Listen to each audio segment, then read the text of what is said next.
Begin by deciding which areas of your life each of the 8 wheels represents. This is not just about choosing areas that are all sorted, but also about the areas you'd like to make better.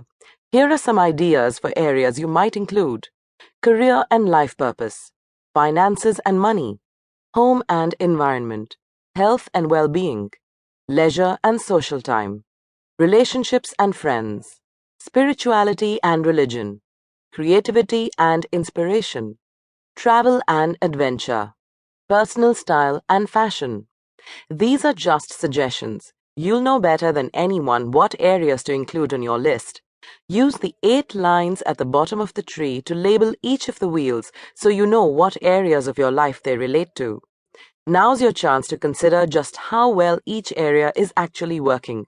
Don't worry, this is not about emerging with a glowing assessment. Very few of us make it to that place of perfect balance. In fact, the more honest you are, the better. I remember being on a course with other coaches and feeling under pressure to present a wheel of life that looked really balanced. Talk about competition among your peers. Each of the rings in each life wheel represents a sliding scale running from 1, which is the center ring, to 5, which is the final ring at the edge of each wheel. If you rate an area of your life as a 1, it means that overall you're not happy with that area and recognize that there's room for lots of improvement. So shade in 1 ring only. Coloring or shading in 3 rings from the center reflects the parts of this area that are working well, but you know with a bit more input it could be even better. Coloring in all 5 rings means you feel fulfilled and satisfied with this area of your life, in which case give yourself a pat on the back.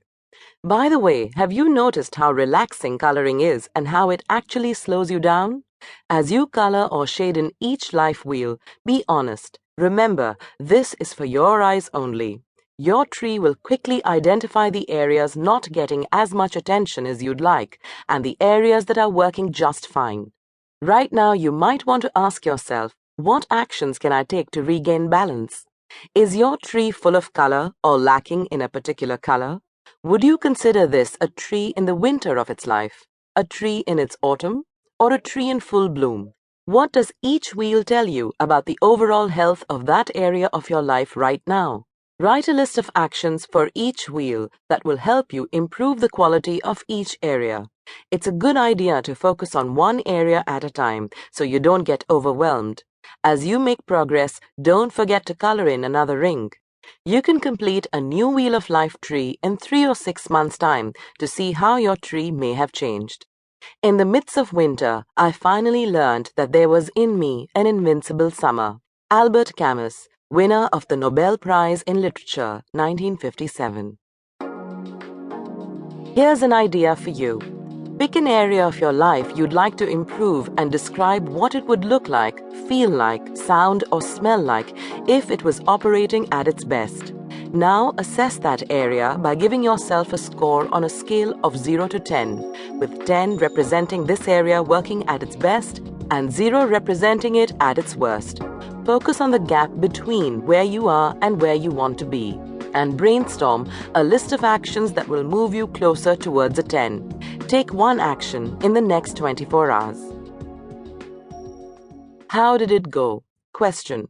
There's hardly any color on my tree, and now I'm even more miserable than I was before I completed it. Any thoughts on what I could do to pep myself up? Answer.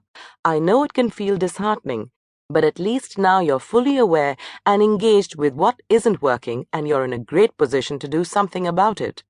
Concentrate on the action you're going to take over the coming weeks and months. It helps to focus on one area at a time. Small changes done over time add up and often have an impact on other areas, so learn to be patient. It will serve you well. Question. I don't get it. Are we meant to be focusing on the areas of our lives that we want to improve, or do we choose just any area to focus on? Answer. It's really up to you.